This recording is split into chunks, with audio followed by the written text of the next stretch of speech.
समाना।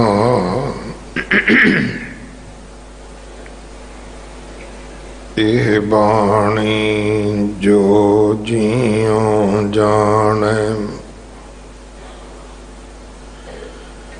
तिस अंतर रवै हर नामा। बाणी गुरु गुरु है बाणी, विच बाणी अमृत सारे।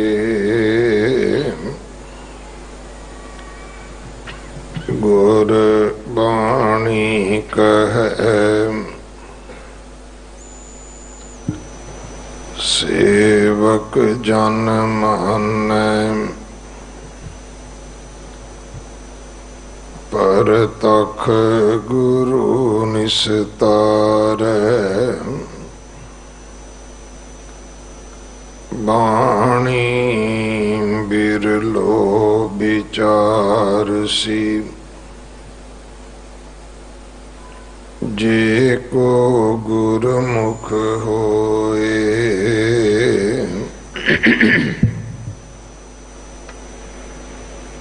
एह बाणी महापुरख की, निज घर वासा होए। सलोक महला तीजा, जिचर एह मन लहरी विच है। हाँ मैं बहुत हंकार, शब्द साध न आवै। नाम न लगै प्यार, सेवा थाए ना पवई। तिसकी खप खप होए खुआर। नानक सेवक सोई आखियै, जो सिर धरे उतार।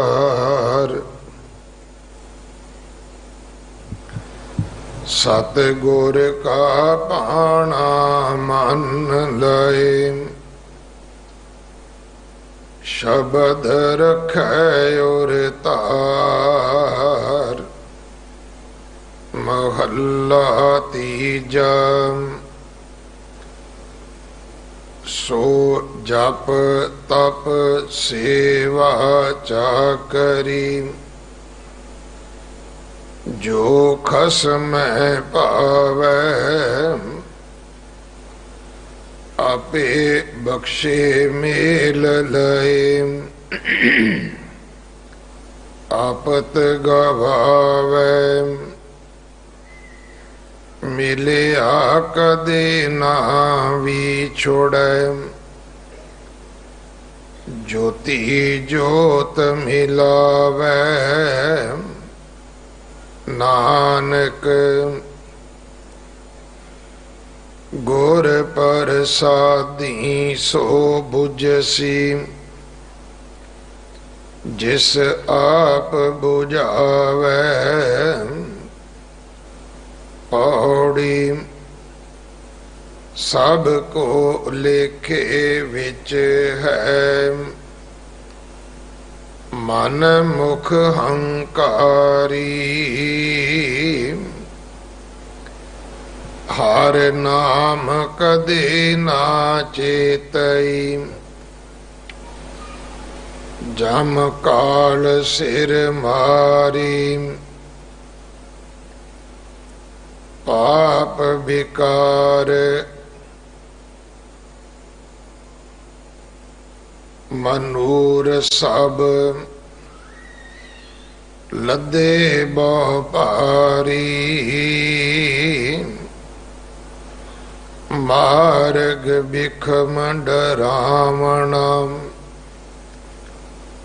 क्यों तरिय तारी। नानक गुर राखे से उबरे,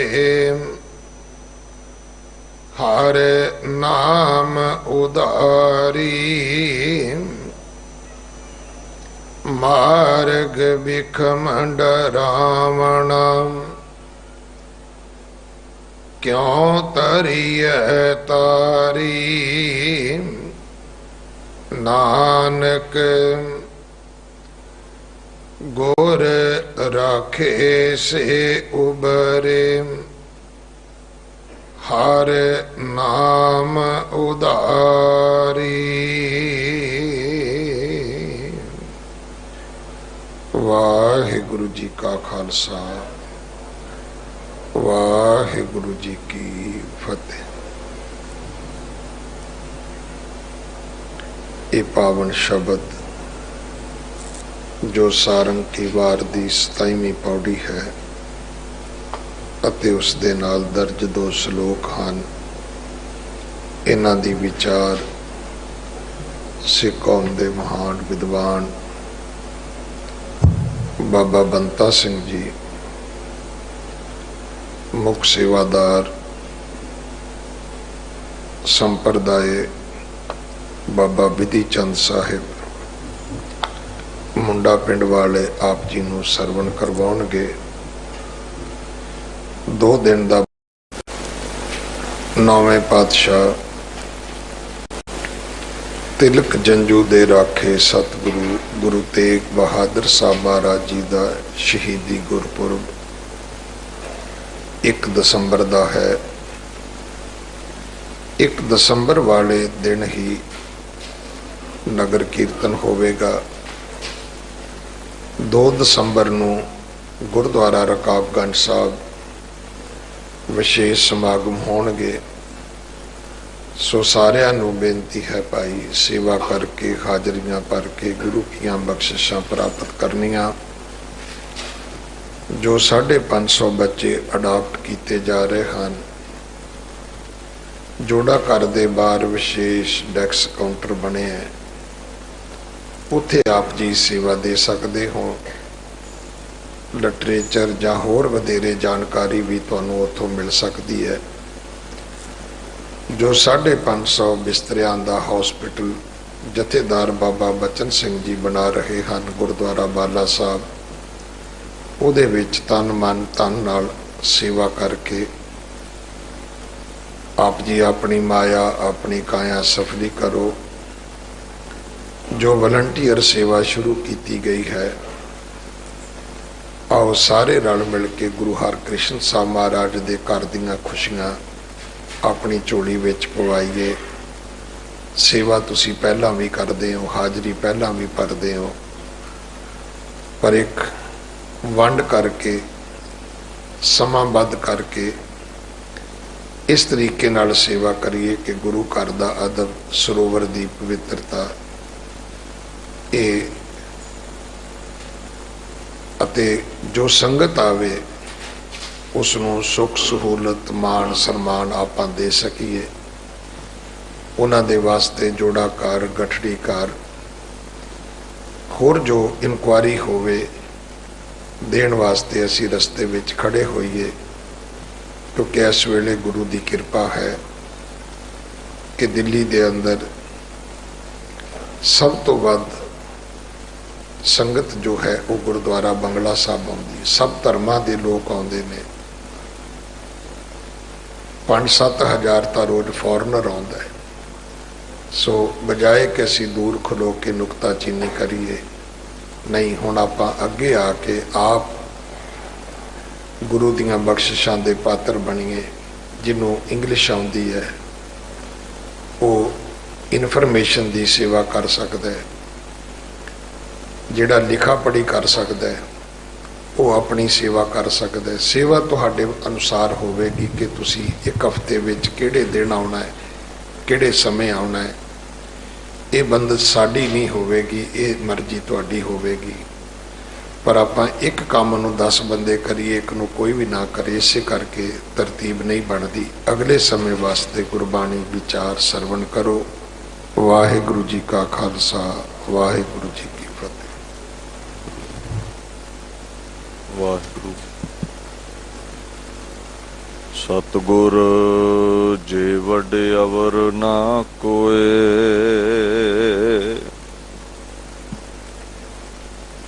ਗੁਰ ਪਾਰ ਬ੍ਰਹਮ ਪਰਮੇਸ਼ਰ ਸੋਏ।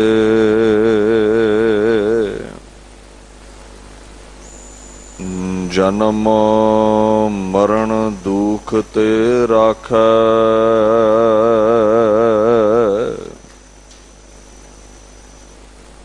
ਮਾਇਆ ਬਿਕ ਫਿਰ ਬਹੁੜ ਨਾ ਚਾਖੈ।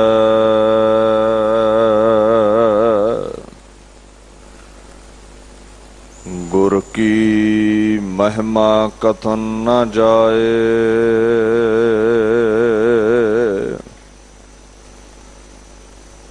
ਗੁਰ ਪਰਮੇਸ਼ਰ ਸਾਚੈ ਨਾਏ।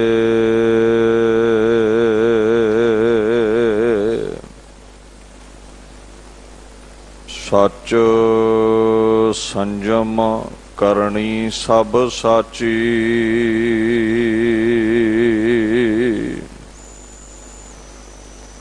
ਸੋ ਮਨ ਨਿਰਮਲ ਜੋ ਗੁਰ ਸੰਗ ਰਾਚੀ।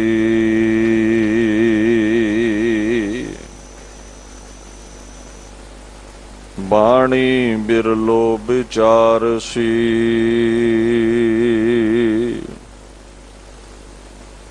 ਜੇ ਕੋ ਗੁਰਮੁਖ ਹੋਏ। ਇਹ ਬਾਣੀ ਮਹਾਪੁਰਖ ਕੀ,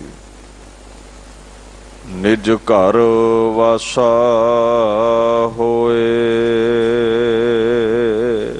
ਚਵਰ ਛਤਰ ਤਖਤ ਦੇ ਮਾਲਕ ਸਾਹਿਬ ਸ੍ਰੀ ਗੁਰੂ ਗ੍ਰੰਥ ਸਾਹਿਬ ਜੀ ਦੀ ਪਵਿੱਤਰ ਹਜ਼ੂਰੀ ਵਿੱਚ ਸੁਭਾਏਮਾਨ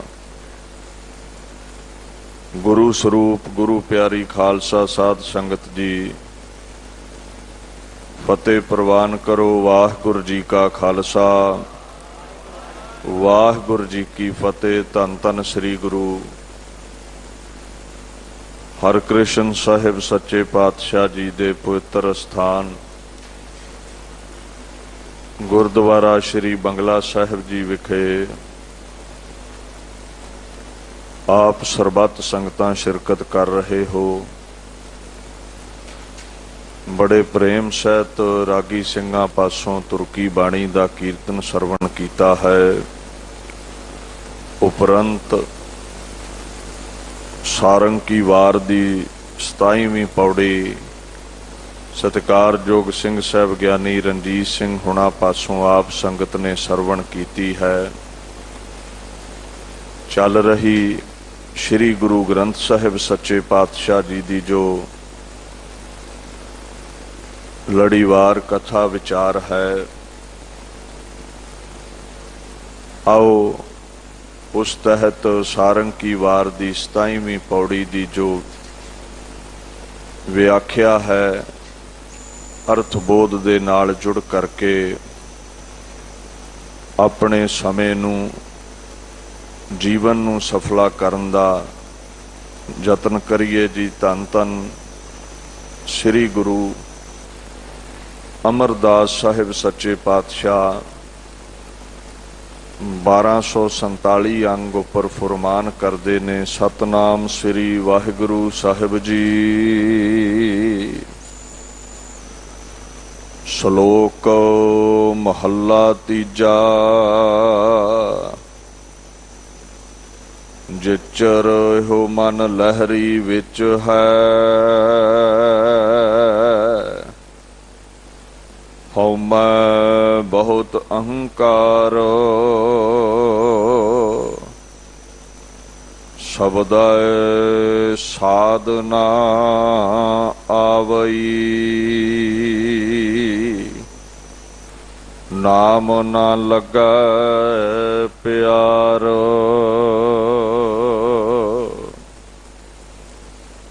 ਧੰਨ ਧੰਨ ਸ੍ਰੀ ਗੁਰੂ ਗ੍ਰੰਥ ਸਾਹਿਬ ਸੱਚੇ ਪਾਤਸ਼ਾਹ ਜੀ ਦੇ ਅੰਦਰ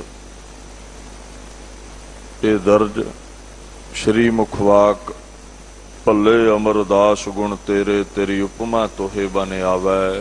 ਗੁਰੂ ਨਾਨਕ ਸਾਹਿਬ ਦੇ ਤੀਸਰੇ ਸਵਰੂਪ ਧੰਨ ਧੰਨ ਸ੍ਰੀ ਗੁਰੂ ਅਮਰਦਾਸ ਮਹਾਰਾਜ ਜੀ ਦੇ ਪਾਕ ਬੋਲ ਨੇ। ਇਹ ਜਿਹੜੀ ਗੁਰੂ ਕੀ ਬਾਣੀ ਹੈ, ਗੁਰੂ ਕੇ ਬੋਲ ਨੇ, ਇਹਨਾਂ ਨੂੰ ਸੁਣ ਲੈਣਾ, ਹਿਰਦੇ ਵਿੱਚ ਵਸਾ ਲੈਣਾ, ਉਹਦਾ ਫਲ ਵੀ ਗੁਰੂ ਗ੍ਰੰਥ ਸਾਹਿਬ ਮਹਾਰਾਜ ਦੱਸਦੇ ਨੇ। ਸਤਿਗੁਰ ਬਚਨ ਤੁਮਾਰੇ ਨਿਰਗੁਣ ਨਿਸਤਾਰੇ। ਗੁਰੂ ਕੇ ਜਿਹੜੇ ਪਵਿੱਤਰ ਬਚਨ ਨੇ, ਪਵਿੱਤਰ ਬਾਣੀ ਹੈ, ਜਿਹੜਾ ਸੁਣ ਲੈਂਦਾ ਹੈ, ਪੜ੍ਹ ਲੈਂਦਾ ਹੈ, ਹਿਰਦੇ ਵਿੱਚ ਵਸਾ ਲੈਂਦਾ ਹੈ। ਇੱਥੇ ਨਿਰਗੁਣ ਤੋਂ ਭਾਵ ਹੈ ਜਿਹਦੇ ਵਿੱਚ ਗੁਣ ਹੀ ਕੋਈ ਨਹੀਂ। ਅਗਿਆਨੀ ਬੰਦਾ, ਗੁਣਾਂ ਤੋਂ ਰਹਿਤ ਬੰਦਾ, ਮੂਰਖ ਇਨਸਾਨ, ਗੁਣਹੀਨ ਇਨਸਾਨ, ਉਹ ਵੀ 84 ਦੇ ਗੇੜ ਤੋਂ, ਸੰਸਾਰ ਸਾਗਰ ਤੋਂ ਪਾਰ ਲੱਗ ਜਾਂਦਾ ਹੈ। ਪਾਣੀ ਦਾ ਪ੍ਰਭਾਵ ਐਸਾ ਹੈ, even the worthless has been saved। ਨਕੰਮਾ ਬੰਦਾ ਵੀ, ਕੌਡੇ ਰਾਕਸ਼ ਵਰਗਾ ਵੀ ਗੁਰੂ ਨਾਨਕ ਸਾਹਿਬ ਦੇ ਬੋਲ ਸੁਣ ਕੇ ਸਤਪੁਰਸ਼ ਬਣ ਜਾਂਦਾ ਹੈ। ਸੱਜਣ ਠੱਗ ਵਰਗੇ ਵੀ ਉਹਦੇ ਬੋਲ ਸੁਣ ਕੇ ਪਾਰ ਹੋ ਜਾਂਦੇ ਨੇ। ਗੁਰੂ ਨਾਨਕ ਜਿਨ ਸੁਣਿਆ ਪੇਖਿਆ, ਸੇ ਫਿਰ ਗਰਬਾਸ ਨਾ ਪਰਿਆਰੇ। ਐਸੀ ਮਹਿਮਾ ਹੈ ਉਹਦੀ ਬਾਣੀ ਦੀ। ਅੱਗੇ ਬੜਾ ਸੁੰਦਰ ਜ਼ਿਕਰ ਹੈ ਬਾਣੀ ਵਿੱਚ। ਆਖਣ ਲੱਗੇ ਮਹਾ ਬਿਖਾਦੀ, ਦੁਸ਼ਟ ਅਪਵਾਦੀ ਤੇ ਪੁਨੀਤ ਸੰਗਾਰੇ। ਇਸ ਬਾਣੀ ਦੀ ਮਹਿਮਾ ਹੈ। ਬਿਖਾਦ ਖੜੇ ਕਰਨ ਵਾਲਾ, ਵਿਸ਼ਾਦੀ ਬੰਦਾ, ਸੰਸਕ੍ਰਿਤ ਦਾ ਲਫ਼ਜ਼ ਹੈ ਵਿਸ਼ਾਦਵੰਤ, ਜਿਹਨੂੰ ਆਪਾਂ ਇੱਥੇ ਪੰਜਾਬੀ ਦੇ ਵਿੱਚ ਬਿਖਾਦੀ ਕਹਿ ਦਿੰਦੇ ਆ, ਜਿਹਨੇ ਝਗੜਾ ਹੀ ਕਰਨਾ ਹੈ। ਐਸਾ ਝਗੜਾਲੂ ਬੰਦਾ ਵੀ ਪਵਿੱਤਰ ਹੋ ਜਾਂਦਾ ਹੈ। ਦੁਸ਼ਟ ਬੰਦਾ, ਅਪਵਾਦੀ ਬੰਦਾ, ਅਪਵਾਦ, ਅਪਲਫ਼ਜ਼ ਬੋਲਣ ਵਾਲਾ, ਨਿੰਦਕ ਇਨਸਾਨ, ਉਹ ਵੀ ਗੁਰੂ ਨਾਨਕ ਪਾਤਸ਼ਾਹ ਦੇ ਬੋਲ ਸੁਣ ਕੇ ਤੇ ਪੁਨੀਤ ਸੰਗਾਰੇ, ਪਵਿੱਤਰ ਹੋ ਜਾਂਦਾ ਹੈ, ਪੁਨੀਤ ਹੋ ਜਾਂਦਾ ਹੈ। ਸੋ ਐਸੀ ਬਾਣੀ ਦੀ ਮਹਿਮਾ ਹੈ। ਆਓ ਇਸ ਮਹਾਨ ਬਾਣੀ ਦੇ ਨਾਲ ਜੁੜੀਏ। ਗੁਰੂ ਗ੍ਰੰਥ ਸਾਹਿਬ ਪਾਤਸ਼ਾਹ ਦੇ ਅੰਦਰ ਦਰਜ ਗੁਰੂ ਅਮਰਦਾਸ ਦੀ ਪਾਕ ਬਾਣੀ ਦੇ ਬੋਲ ਨੇ। ਮਹਾਰਾਜ ਫਰਮਾਨ ਕਰਦੇ ਨੇ, ਜਿਚਰ ਇਹੋ ਮਨ ਲਹਿਰੀ ਵਿੱਚ ਹੈ, ਹਉਮੈ ਬਹੁਤ ਅਹੰਕਾਰ। ਗੁਰੂ ਅਮਰਦਾਸ ਸਾਹਿਬ ਸੱਚੇ ਪਾਤਸ਼ਾਹ ਜੋ ਇੱਥੇ ਪਾਕ ਛੰਦ ਉਚਾਰਦੇ ਨੇ, ਇਹਨਾਂ ਦਾ ਨਾਮ ਸ਼ਲੋਕ ਹੈ। ਸ਼ਲੋਕ ਦਾ ਮਤਲਬ ਹੈ ਉਸਤਤੀ ਦੇ ਗੀਤ, ਤਾਰੀਫ ਦੇ ਗੀਤ, ਯਸ਼ ਦਾ ਗੀਤ। ਇਹ ਉਹ ਕਾਵਿ ਪਦ ਨੇ ਜਿਨ੍ਹਾਂ ਪਦਾਂ ਨੂੰ ਸ਼ਲੋਕ ਆਪਾਂ ਕਹਿ ਦਿੰਦੇ ਹਾਂ। ਸ਼ਲੋਕਾਂ ਰਾਹੀਂ ਮਹਾਰਾਜ ਅਕਾਲ ਪੁਰਖ ਪਾਤਸ਼ਾਹ ਦੀ ਵਡਿਆਈ ਕਰਦੇ ਨੇ, ਨਾਲ ਵਿਕਾਰੀ ਬੰਦੇ ਨੂੰ, ਚੰਚਲ ਚਿੱਤ ਇਨਸਾਨ ਨੂੰ ਸੇਧ ਵੀ ਦਿੰਦੇ ਨੇ। ਮਹਾਰਾਜ ਆਖਣ ਲੱਗੇ, ਜਿਚਰ ਇਹੋ ਮਨ ਲਹਿਰੀ ਵਿੱਚ ਹੈ। ਲਹਿਰੀ ਦਾ ਭਾਵ ਹੈ ਲਹਿਰਾਂ। ਲਹਿਰਾਂ ਦਾ ਮਤਲਬ ਹੈ ਤਰੰਗਾਂ। ਜਿਵੇਂ ਲਹਿਰਾਂ ਚੰਚਲ ਨੇ, ਚੱਲਦੀਆਂ ਰਹਿੰਦੀਆਂ ਨੇ। ਬੰਦੇ ਦਾ ਮਨ ਚੰਚਲ ਹੈ। ਇੱਕ ਲਹਿਰ ਉੱਠਦੀ ਹੈ, ਇੱਕ ਫੁਰਨਾ ਉੱਠਦਾ ਹੈ, ਇੱਕ ਮੰਗ ਉੱਠਦੀ ਹੈ, ਮਿਟ ਜਾਂਦੀ ਹੈ, ਦੂਸਰੀ ਉੱਠ ਪੈਂਦੀ ਹੈ। ਜਿਵੇਂ ਸਾਗਰ ਵਿੱਚ ਲੱਖਾਂ ਹੀ ਲਹਿਰਾਂ ਨੇ, ਇਨਸਾਨ ਦੇ ਮਨ ਅੰਦਰ ਗੁਰੂ ਅਮਰਦਾਸ ਪਾਤਸ਼ਾਹ ਕਹਿੰਦੇ ਨੇ ਅਨੇਕਾਂ ਹੀ ਉਮੰਗਾਂ ਨੇ, ਤਰੰਗਾਂ ਨੇ, ਆਸ਼ਾਵਾਂ ਨੇ, ਇੱਛਾਵਾਂ ਨੇ ਜੋ ਪਰਮਾਤਮਾ ਦੇ ਨਾਮ ਵਿੱਚ ਇਹਦੇ ਮਨ ਨੂੰ ਟਿਕਣ ਨਹੀਂ ਦਿੰਦੀਆਂ। ਮਨ ਇਹਦਾ ਤਰੰਗਾਂ ਦੀ ਨਿਆਈ ਚੰਚਲ ਰਹਿੰਦਾ ਹੈ, ਮਨ ਕਾਇਮ ਨਹੀਂ ਹੈ, ਸਥਿਰ ਨਹੀਂ ਹੈ। ਦੇਖੋ ਮਨ ਟਿਕੇ ਦੀ ਨਿਸ਼ਾਨੀ ਕੀ ਹੈ? ਜਿਸ ਨੂੰ ਬਾਣੀ ਪੜ੍ਹਦਿਆਂ ਰਸ ਆਵੇ,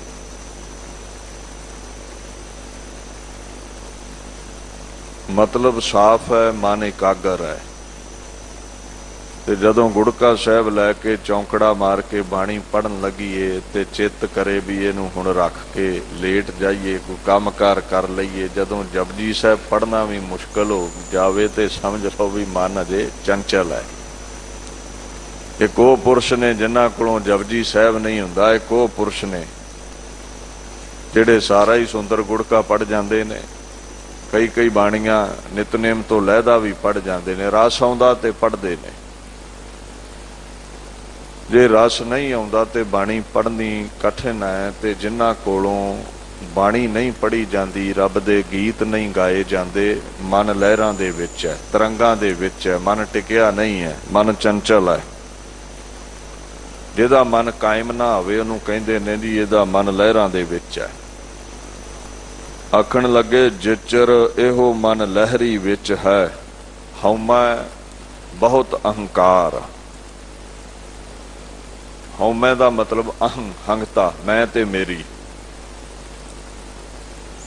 ਹੰਕਾਰ ਦਾ ਭਾਵ ਵੀ ਘੁਮੰਡ ਹੈ, ਬਸ ਮੇਰੀ ਮੇਰੀ ਇਹੀ ਰੱਟ ਲਾ ਛੱਡਣੀ।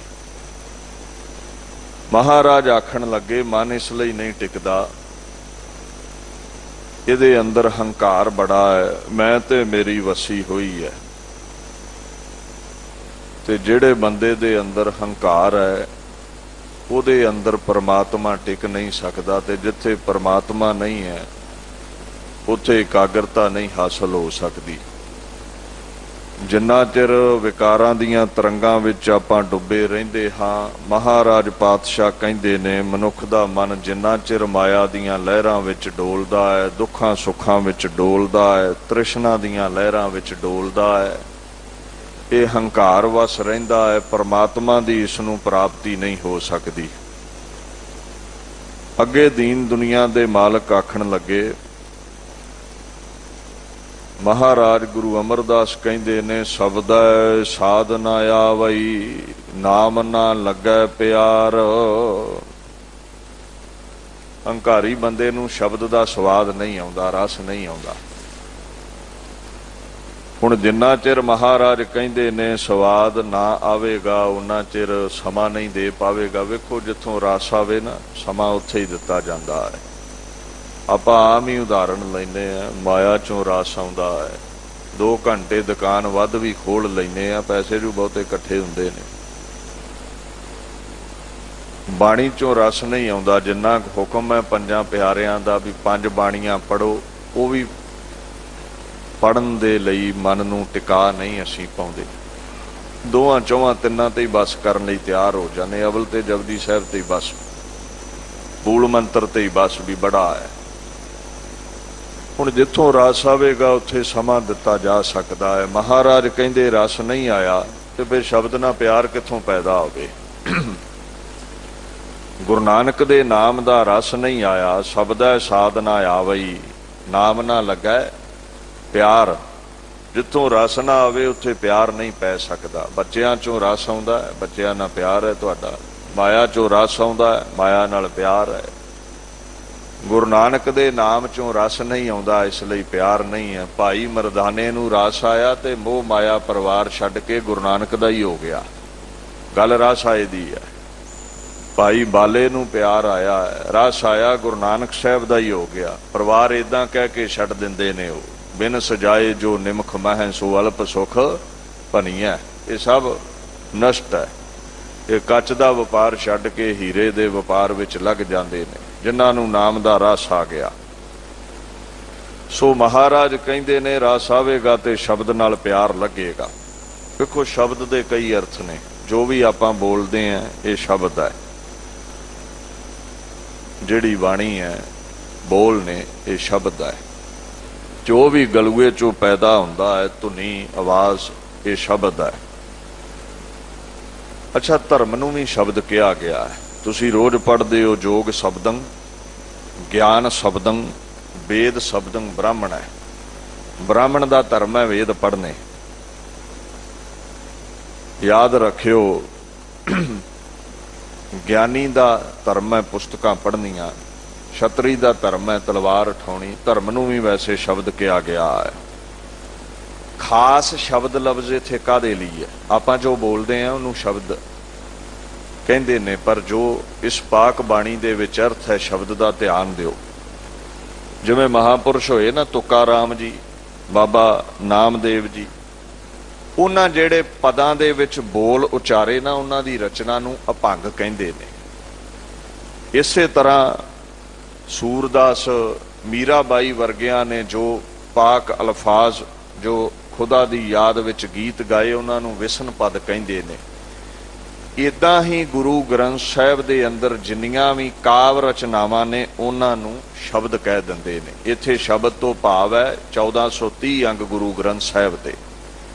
गुरु की पाक बाणी जिहड़ी है, महाराज कहंदे जिहनूं नाम दा रस नहीं आया, उहनूं शब्द दे नाल मोह नहीं पैदा होवेगा। जिसनूं शब्द दा रस नहीं आया, उहनूं नाम दे नाल प्रेम नहीं पैदा होवेगा। जिथों रस आउंदा है उत्थे ही प्रेम पैंदा है। संसार चों रस है, संसार नाल प्रेम करदे हैं। निरंकार चों जिन्हां नूं रस आउंदा, निरंकार नाल प्रेम करदे ने। सो ऐसा जिहड़ा नामना है परमात्मा दा, जदों रस आउण लग गया, मन टिक जावेगा, फिर नितनेम ते की सहज पाठ भी गुरमुख प्यारे कर दिंदे ने। खैर, अगे पातशाह इत्थे फरमान करदे ने, सेवा थाए ना पवी तिसकी, खप खप होए खुआर।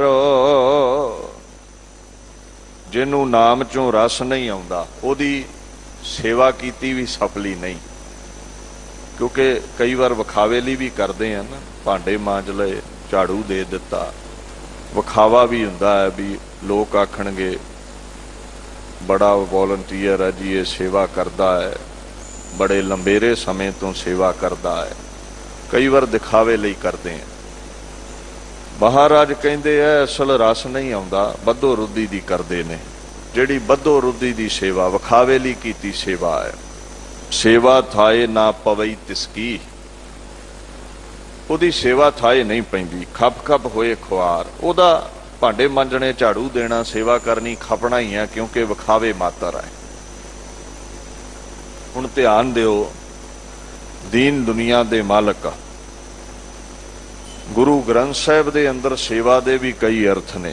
पहला दे अर्थ है खिदमत, झाड़ू देना, पखा चलना। जिवें बाणी च भाई गुरदास जी ने लिखिया ना, पानी पखा पीना, पैर धोए चरना अमृत पावै। पखे दी सेवा, आटा पीना, भांडे मांजने, ये खिदमत करनी, टहल करनी अपने मुरशद दी। दूसरा सेवा दा भाव है नाम जपना, बाणी पढ़नी, ओदे गीत गाउणे। पहला है खिदमत, नामै की सब सेवा करे। इत्थे है खिदमत करनी। याद रखियो, गुरमत पाए सहज सेवा, इत्थे बाणी दी विचार तो भाव है, गुरु दी मत तो भाव है। सहज दे नाल विचार करनी, गुरु दी मत पा लैनी। इत्थे सेवा नाम जपण नूं कहा। चाहे वो विखावे लई नाम जपो, चाहे खिदमत करो विखावे लई, ये सेवा नहीं प्रवान जिन्ना चिर अंदर महाराज कहंदे गुरु दे प्रति प्रीति नहीं है। जिहड़ी प्रीति चो सेवा उत्पन्न हुई, लोक लज छड्डी है, लोकां की कहना है की नहीं, इधर ध्यान नहीं। मन करके सेवा विच लग जाना, महाराज आखण लगे वो सेवा सफली है। जिहड़े विखावे लई खिदमत करदे ने, खपण तो भाव गर्क जाना, खपण तो भाव दुखी हो जाना, खपण तो भाव खुआर हो जाना। ये जिहड़ा खुआर लफ्ज़ है फारसी का लफ्ज़ है। खुआर का भाव है बेकदरी, बेकदर, खराब होना, भरोसे रहत होना, ਇਤਬਾਰ ਤੋਂ ਬਿਨਾਂ ਹੋਣਾ। ਪ੍ਰੇਮ ਤੋਂ ਬਿਨਾਂ ਰੱਬ ਤੇਰੀ ਸੇਵਾ ਤੇ ਇਤਬਾਰ ਨਹੀਂ ਕਰਦਾ।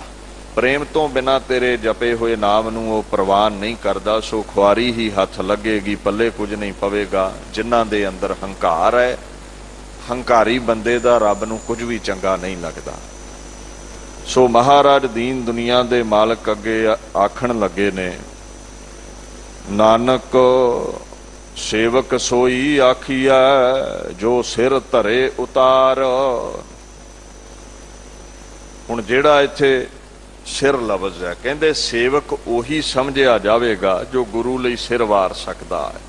ਪਹਿਲਾ ਭਾਵ ਇਹ ਹੈ, ਬਾਣੀ ਅੰਤਰਮੁਖੀ ਵੀ ਹੈ ਤੇ ਬਾਹਰਮੁਖੀ ਵੀ ਹੈ। ਕੋਈ ਟੀਕਾਕਾਰ ਇਹ ਆਖੇ ਵੀ ਬਾਣੀ ਅੰਤਰਮੁਖੀ ਹੈ ਬਾਹਰਮੁਖੀ ਨਹੀਂ, ਗਲਤ ਕਹਿ ਰਿਹਾ ਹੈ।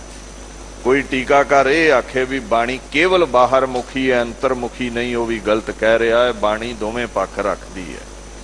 ਅੰਤਰਮੁਖੀ ਅੰਦਰ ਦੀ ਬਾਤ ਵੀ ਕਰਦੀ ਹੈ ਤੇ ਬ੍ਰਹਿਮੰਡ ਦੀ ਬਾਹਰ ਦੀ ਬਾਤ ਵੀ ਪਾਉਂਦੀ ਹੈ। ਪਹਿਲਾ ਜੋ ਸਥੂਲ ਭਾਵ ਹੈ ਉਹ ਹੈ ਸੇਵਕ ਅਸਲ ਉਹ ਜਿਹੜਾ ਗੁਰੂ ਲਈ ਸਿਰ ਵਾਰ ਦਵੇ, ਦੀਨ ਦੇ ਹੇਤ ਸਿਰ ਦੇ ਦਵੇ। ਦੂਸਰਾ ਭਾਵ ਜੋ ਸਿਰ ਵਾਰ ਦੇਵੇ ਮਤਲਬ ਹੰਕਾਰ ਛੱਡ ਦਵੇ, ਗੁਰੂ ਦੇ ਲਈ ਸਿਰ ਝੁਕਾ ਲਵੇ, ਹੰਕਾਰ ਨੂੰ ਲਾ ਕੇ ਧਰ ਦਵੇ।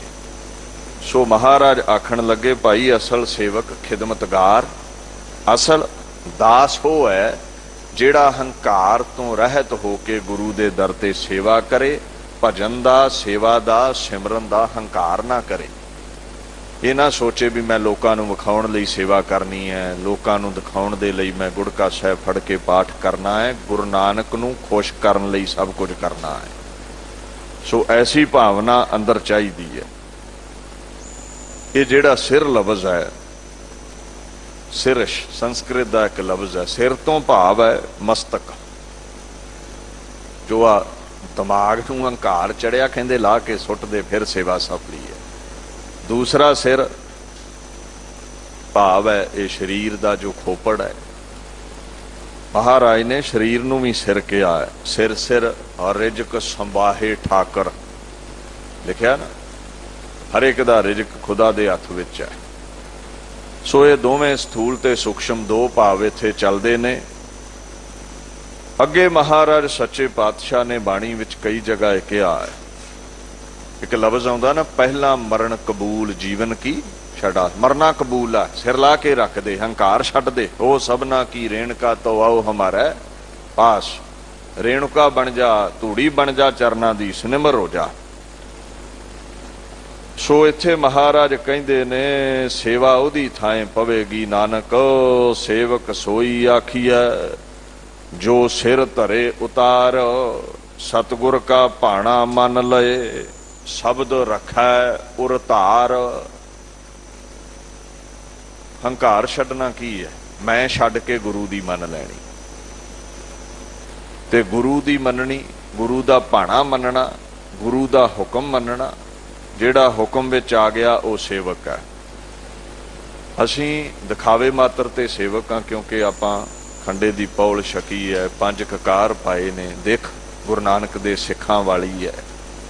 ਪਰ ਮਨ ਕਰਕੇ ਨਹੀਂ ਮੰਨਿਆ ਭਾਣਾ, ਕਦੇ ਚੰਮ ਕਰਕੇ ਮੰਨਿਆ ਹੈ। ਮਹਾਰਾਜ ਕਹਿੰਦੇ ਦੋਵੇਂ ਪੱਖ ਰੱਖਣੇ ਪੈਣਗੇ, ਚੰਮ ਕਰਕੇ ਵੀ ਮਨ ਤੇ ਮਨ ਕਰਕੇ ਵੀ ਮਨ। ਸਤਿਗੁਰ ਕਾ ਭਾਣਾ ਮੰਨ ਲਏ ਸ਼ਬਦ ਰੱਖਿਆ ਔਰ ਧਾਰ। ਉਹ ਭਾਣਾ ਜਿਹੜਾ ਸ਼ਬਦ ਰਾਹੀਂ ਗੁਰੂ ਨੇ ਬਖਸ਼ਿਆ ਹੈ, ਜੋ ਸ਼ਬਦ ਰਾਹੀਂ ਹੁਕਮ ਕੀਤਾ ਏ, ਉਹਨੂੰ ਹਿਰਦੇ ਵਿੱਚ ਪਾਤਸ਼ਾਹ ਕਹਿੰਦੇ ਵਸਾਉਣਾ ਕਰ। ਗੁਰੂ ਦੇ ਉਪਦੇਸ਼ ਨੂੰ ਹਿਰਦੇ ਵਿੱਚ ਧਾਰਨਾ ਕਰ।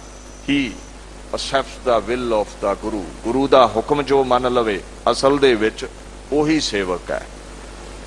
ਹੁਣ ਦੇਖੋ, ਇਹ ਕੋਈ ਨਹੀਂ ਕਿਸੇ ਤੇ ਤੂੰ ਮਤਲਾ ਸਕਦਾ ਵੀ ਤੂੰ ਭਾਣਾ ਨਹੀਂ ਮੰਨਦਾ ਤੇ ਮੈਂ ਮੰਨਦਾ, ਮੈਂ ਨਹੀਂ ਮੰਨਦਾ ਤੇ ਤੂੰ ਮੰਨਦਾ। ਇਹ ਤੇ ਹੁਣ ਮਨ ਦੇ ਅੰਦਰ ਕਿਸ ਦੇ ਕਿਤਨੀ ਮਨੌਤ ਹੈ ਇਹ ਆਪਾਂ ਆਪ ਹੀ ਜਾਣਦੇ ਹਾਂ। ਆਪਣੀ ਕਰਤੂਤ ਦਾ ਆਪਾਂ ਨੂੰ ਆਪ ਹੀ ਪਤਾ ਵੀ ਕਿੰਨਾ ਕੁ ਭਾਣਾ ਮੰਨਦੇ ਆ। ਵਿਖਾਵੇ ਦੇ ਸਿੱਖ ਆ ਕਿ ਅੰਦਰੋਂ ਵੀ ਸਿੱਖ ਆ। ਅਸਲ ਦੇ ਵਿੱਚ ਸਿੱਖ ਉਹ ਹੈ, ਇਹ ਆਪਣੀ ਪੜਚੋਲ ਆਪ ਕਰੋ। ਅਸਲ ਦੇ ਵਿੱਚ ਸਿੱਖ ਉਹ ਹੈ ਜਿਹੜਾ ਹੁਕਮ ਅਦੂਲੀ ਨਹੀਂ ਕਰਦਾ। He always follows the instruction of the Guru. ਜਿਹੜਾ ਗੁਰੂ ਦੇ ਹੁਕਮ ਵਿੱਚ ਚੱਲੇ ਸੋ ਸਿੱਖ ਸਖਾ ਬੰਧਪ ਹੈ ਭਾਈ, ਜੇ ਗੁਰ ਕੇ ਭਾਣੇ ਵਿੱਚ ਆਵੇ। ਜਿਹੜਾ ਉਹਦੇ ਹੁਕਮ ਵਿੱਚ ਚੱਲਦਾ ਹੈ। ਭਾਣਾ ਪੰਜਾਬੀ ਦਾ ਲਫ਼ਜ਼ ਹੈ। ਭਾਵ ਕੀ ਹੈ ਇਹਦਾ? ਸੰਕਲਪ, ਇੱਛਾ, ਮਰਜ਼ੀ, ਜੋ ਰੱਬ ਨੂੰ ਭਾ ਜਾਵੇ, ਜੋ ਗੁਰੂ ਨੂੰ ਭਾਵੇ। ਤੇ ਜਿਹੜਾ ਗੁਰੂ ਦਾ ਭਾਣਾ ਮੰਨੇ ਉਹ ਗੁਰੂ ਨੂੰ ਭਾ ਜਾਂਦਾ ਹੈ। ਉਹ ਅਸਲ ਦੇ ਵਿੱਚ ਗੁਰੂ ਦਾ ਸੇਵਕ ਅਖਵਾਉਂਦਾ ਹੈ। ਉਰ ਕਹਿੰਦੇ ਨੇ ਛਾਤੀ ਨੂੰ, ਉਰ ਕਹਿੰਦੇ ਨੇ ਹਿਰਦੇ ਨੂੰ, ਮਨ ਨੂੰ, ਦਿਲ ਨੂੰ। ਜਿਹਦੇ ਉਰ ਅੰਦਰ, ਜਿਹਦੇ ਧੁਰ ਹਿਰਦੇ ਅੰਦਰ ਗੁਰੂ ਦਾ ਹੁਕਮ ਵਸ ਗਿਆ ਹੈ, ਅਸਲ ਦੇ ਵਿੱਚ ਸੇਵਕ ਉਹ ਹੈ। ਧਿਆਨ ਦਿਓ, ਹੁਕਮ ਮੰਨਣਾ ਕਿਉਂ ਹੈ? ਸਿਰ ਝੁਕਾਉਣਾ ਕਿਉਂ ਹੈ? ਇੱਕ ਦਿਨ ਭਾਈ ਨੰਦ ਲਾਲ ਕਹਿੰਦੇ ਆਏ, ਗੁਰੂ ਨਾਨਕ, ਗੁਰੂ ਗੋਬਿੰਦ ਸਿੰਘ, ਤੇਰੇ ਤੋਂ ਮੈਂ ਆ ਸਿਰ ਦੀ ਚੋਟੀ ਤੋਂ ਲੈ ਕੇ ਪੈਰਾਂ ਤੱਕ ਤਨ ਮਨ ਧਨ ਕਰਕੇ ਕੁਰਬਾਨ ਜਾਵਾਂ, ਭਾਣਾ ਮੰਨਾ, ਤੇਰੇ ਅੱਗੇ ਝੁਕ ਜਾਵਾਂ। ਤੇ ਕਿਸੇ ਨੇ ਪੁੱਛਿਆ ਵੀ ਕਿਉਂ ਝੁਕੇ, ਗੁਰੂ ਅੱਗੇ ਕਿਉਂ ਝੁਕੇ? ਤੇ ਭਾਈ ਨੰਦ ਲਾਲ ਦਾ ਇਹ ਪਾਕ ਬੋਲ ਸੀ, ਕਹਿੰਦੇ ਕਿਹ ਜੇ ਇਨਸਾਨ ਮਲਕ ਨਾਮੂ ਦਸਤ ਉਹ, ਇਜ਼ਤੇ ਖਾਕੀਆਂ ਫਜ਼ੂ ਦਸਤ ਉਹ। ਕਹਿੰਦੇ ਮੈਨੂੰ ਕੋਈ ਨਹੀਂ ਸੀ ਪੁੱਛਦਾ, ਜਿੱਦਣ ਦਾ ਮੈਂ ਗੁਰੂ ਨਾਨਕ, ਗੁਰੂ ਗੋਬਿੰਦ ਸਿੰਘ ਅੱਗੇ ਝੁਕਿਆ ਹਾਂ, ਮੈਨੂੰ ਕੋਈ ਨਹੀਂ ਸੀ ਪੁੱਛਦਾ। ਜਿਸ ਦਿਨ ਦਾ ਮੈਂ ਗੁਰੂ ਗੋਬਿੰਦ ਸਿੰਘ, ਗੁਰੂ ਨਾਨਕ ਅੱਗੇ ਝੁਕਿਆ ਹਾਂ, ਜਦੋਂ ਫਿਰ ਘਰੋਂ ਬਾਹਰ ਨਿਕਲਦਾ ਹਾਂ ਤੇ ਖੁਦਾਈ ਲੋਕਾਈ ਹੀ ਮੇਰੇ ਅੱਗੇ ਝੁਕ ਜਾਂਦੀ ਹੈ ਵੀ ਗੁਰੂ ਦਾ ਸਿੱਖ ਆਉਂਦਾ ਹੈ, ਗੁਰੂ ਕਾ ਪਾਕ ਸਿੱਖ ਆਉਂਦਾ ਹੈ। ਕਹਿੰਦਾ ਗੁਰੂ ਦੇ ਚਰਨਾਂ ਵਿੱਚ ਜਿਹੜਾ ਆ ਗਿਆ ਇਨਸਾਨ, ਉਹ ਆਮ ਇਨਸਾਨ ਮਲਕ ਬਣ ਗਿਆ, ਦੇਵਤਾ ਬਣ ਗਿਆ, ਔਰ ਦੁਨੀਆ ਉਹਦੇ ਅੱਗੇ ਨਮੋ ਕਰਦੀ ਹੈ, ਸਿਰ ਝੁਕਾਉਂਦੀ ਹੈ। ਜ਼ਾਹਰ ਤੌਰ ਦੇ ਉੱਤੇ ਉਹਦੀ ਇੱਜ਼ਤ ਦੁਨੀਆ ਦੇ ਵਿੱਚ ਪ੍ਰਗਟ ਹੋ ਜਾਂਦੀ ਹੈ। ਫਜ਼ੂਦਸਤ, ਫਜ਼ੂਦ ਕਹਿੰਦੇ ਨੇ ਵੱਡਿਓਂ ਵੱਡਾ ਉਹ ਹੋ ਗਿਆ, ਉਹਦੀ ਦੁਨੀਆ ਵਿੱਚ ਵਡਿਆਈ ਹੋ ਗਈ। ਬਲਿਹਾਰੀ ਗੁਰ ਆਪਣੇ ਦਿਉਹਾੜੀ ਸਦਵਾਰ, ਜਿਨ ਮਾਨਸ ਤੇ ਦੇਵਤੇ ਕੀਏ ਕਰਤ ਨਾ ਲਾਗੀ ਵਾਰ। ਐਸੀ ਕਿਰਪਾ ਹੋ ਜਾਂਦੀ ਹੈ। ਜਿਹੜਾ ਗੁਰੂ ਅੱਗੇ ਝੁਕਿਆ, ਵੇਖੋ ਭਾਂਡਾ ਜਿਹੜਾ ਝੁਕੇਗਾ, ਮੁੱਦਾ ਹੋਵੇਗਾ, ਉਹੀ ਖਾਲੀ ਹੋਵੇਗਾ ਨਾ ਹੰਕਾਰ ਤੋਂ, ਉਹਦੇ 'ਚ ਹੀ ਵਸਤੂ ਪਵੇਗੀ। ਉਹ ਪਹਿਲਾਂ ਖਾਲੀ ਤੇ ਕਰ ਲੋ, ਲਬਾ ਲਬ ਹੰਕਾਰ ਨਾਲ ਭਰੇ ਐ, ਭਾਂਡਾ ਕਦੇ ਟੇਢਾ ਕੀਤਾ ਨਹੀਂ, ਮੁੱਦਾ ਕੀਤਾ ਨਹੀਂ, ਤੇ ਸ਼ਬਦ ਕਿੱਥੇ ਵਸੇ? ਜਗ੍ਹਾ ਹੀ ਹੈ ਨਹੀਂ ਹੈ ਮਨ ਦੇ ਭਾਂਡੇ 'ਚ। ਭਾਈ ਨੰਦ ਲਾਲ ਕਹਿੰਦੇ ਝੁਕਣਾ ਪਿਆ, ਤੇ ਜਿਸ ਦਿਨ ਦੇ ਉਹਦੇ ਅੱਗੇ ਝੁਕੇ ਹਾਂ, ਐਸੀ ਕਿਰਪਾ ਹੋਈ ਹੈ, ਦੇਵਤੇ ਜੇ ਬਣ ਗਏ ਹੈ। ਲੋਕ ਸਿਰ ਝੁਕਾਉਂਦੇ ਨੇ ਗੁਰੂ ਅੱਗੇ। ਮੈਂ ਕੀ ਝੁਕਿਆ, ਲੋਕ ਮੇਰੇ ਅੱਗੇ ਝੁਕ ਗਏ। ਗੁਰੂ ਨਾਨਕ ਸਤਿਗੁਰ ਪੂਜਿਆ, ਜਿਨ੍ਹਾਂ ਨੇ ਨਾਨਕ ਨਿਰੰਕਾਰੀ ਨੂੰ ਪੂਜਿਆ, ਤਿਨ ਹਰ ਪੂਜ ਕਰਾਵਾ। ਮਹਾਰਾਜ ਦੀ ਅਜ਼ਮਤ ਐਸੀ ਹੈ, ਜਦ ਨਾਨਕ ਸਤਿਗੁਰ ਪੂਜਿਆ, ਸੇਵਾ ਕੀਤੀ, ਪੂਜਾ ਕੀਤੀ, ਗੁਰੂ ਨਾਨਕ ਦੀ ਜੈ ਜੈਕਾਰ ਕੀਤੀ, ਤਿੰਨ ਹਰ ਪੂਜ ਕਰਾਵਾ। ਉਹਨਾਂ ਦੀ ਪੂਜਾ ਹੋਣ ਲੱਗ ਪੈਂਦੀ ਹੈ। ਖੈਰ ਸੇਵਕ ਕੋਈ ਜੋ ਗੁਰੂ ਅੱਗੇ ਝੁਕ ਜਾਵੇ, ਭਾਣਾ ਮੰਨ ਲਵੇ। ਅੱਗੇ ਮਹਾਰਾਜ ਕਹਿੰਦੇ ਨੇ, ਮਹੱਲਾ ਤੀਜਾ, ਸੋ ਜਪ ਤਪ ਸੇਵਾ ਚਾਕਰੀ, ਜੋ ਖਸਮੈ ਭਾਵੈ। ਦੇਖੋ, ਘਰ ਬੈਠੇ ਤੁਸੀਂ ਲੱਖ ਕਿਤਾਬਾਂ ਪੜ੍ਹ ਲਓ, ਜਿੰਨਾ ਚਿਰ ਸਕੂਲ ਦਾਖਲਾ ਨਹੀਂ ਹੈ ਉਹ ਵਿਦਿਆ ਕੰਮ ਨਹੀਂ ਆਉਂਦੀ, ਕੋਈ ਡਿਗਰੀ ਨਹੀਂ ਲੈ ਸਕਦੇ। ਲੱਖ ਤੂੰ ਚੌਂਕੜੇ ਲਾਈ ਜਾ, ਮੰਤਰ ਜੰਤਰ ਕੱਢੀ ਜਾ, ਲੱਖ ਤੂੰ ਮੁਸ਼ੱਕਤਾਂ ਘਾਲੀ ਜਾ, ਜਿੰਨਾ ਚਿਰ ਗੁਰੂ ਨਹੀਂ ਧਾਰਿਆ, ਤੇਰਾ ਜਪ, ਤੇਰਾ ਤਪ ਇਹ ਥਾਂ ਨਹੀਂ ਪੈਂਦਾ। ਇਹ ਕਿਸੇ ਲੇਖੇ ਵਿੱਚ ਨਹੀਂ ਹੈ। ਮਹਾਰਾਜ ਆਖਣ ਲੱਗੇ, ਗੁਰੂ ਅਮਰਦਾਸ ਦੇ ਪਾਕ ਬੋਲ ਨੇ, ਸੋ ਜਪ ਤਪ ਸੇਵਾ ਚਾਕਰੀ, ਜੋ ਖਸਮੈ ਭਾਵੈ। ਉਹੀ ਸੇਵਾ, ਉਹੀ ਕਾਰ, ਉਹੀ ਜਪ ਤਪ ਪ੍ਰਵਾਨ ਹੈ ਜਿਹੜਾ ਗੁਰੂ ਨਾਨਕ ਨੂੰ, ਪਰਮਾਤਮਾ ਨੂੰ ਪਾਉਂਦਾ ਹੈ। ਭਾਵ ਸੇਵਕ ਉਹੀ ਕਰੇ ਜਿਹੜਾ ਮਾਲਕ ਨੂੰ ਪਾਉਂਦਾ ਹੈ। ਮਤਲਬ ਮਾਲਕ ਨੂੰ ਜੋ ਪਾਉਂਦਾ, ਮਾਲਕ ਤੁਹਾਨੂੰ ਹੁਕਮ ਕਰੇਗਾ ਵੀ ਆਹ ਕਰੋ, ਤੇ ਜੋ ਮਾਲਕ ਨੇ ਹੁਕਮ ਕੀਤਾ ਅਗਰ ਉਹ ਕਰੋਗੇ ਤੇ ਫਿਰ ਪ੍ਰਵਾਨਗੀ ਹੈ। ਗੁਰੂ ਆਖੇ 5 ਬਾਣੀਆਂ ਪੜੋ, ਤੁਸੀਂ ਆਖੋ ਪੜ੍ਹਨੀ ਕੋਈ ਨਹੀਂ। ਗੁਰੂ ਆਖੇ ਖੰਡੇ ਦੀ ਪੌਲ ਛਕੋ, ਤੁਸੀਂ ਆਖੋ ਸਾਡਾ ਮਨ ਉਦਾਂ ਹੀ ਸਾਫ਼ ਹੈ। गुरु आखे अमृत वेला सांभो बाबीहा अमृत वेले बोलिया तां दर सुनी पुकार। तुसीं आंदे हो भी मैं ते काम ते जाना, मेरे लिए नोट जरूरी ने, मेरे लिए नाम नहीं जरूरी। गुरु जो आखे वो करना नहीं है, करनी मनमत है। ते आखो भी मैं गुरु दा सेवक हाँ, ये सब टकवांजी है, ये सच्चाई नहीं है। गुरु दी ते अज तक मनी नहीं, ते सेवक ते मुर्दे वर्गा, मुर्दे नूं धूके एनू कर लो ओनू कर लो। मुर्दा किते अगों कोई ऐसी हरकत करता है जो ढोण वाले दे विपरीत चलती होवे नहीं करेगा। असल सेवक मुर्दे वर्गा, मुर्दा होए मरीद ना गली होवना, गल्लां नाल सेवक नहीं बनया जांदा, उहदे दर दे मुर्दे बनना पैंदा है। जो गुरु आखे मनना पैंदा है। सो गुरु नूं जो ठीक लगदा है वो हुक्म कर दिंदा है। वो कहंदा नितनेम करो, अमृत वेला सांभो, बाणी पढ़ो। अगर मन लवांगे ये कीता सफला है, नहीं मनांगे आप मुहारे जेड़ा मर्जी कर्म कर ले, वो प्रवान नहीं है। सो जप तप सेवा चाकरी जो खसमै भावै, वही प्रवान है जो गुरु दे हुक्म विच है। वैसे जप कहंदे ने जपण नूं, जपिया मन करके भी जांदा है, जुबान करके भी जांदा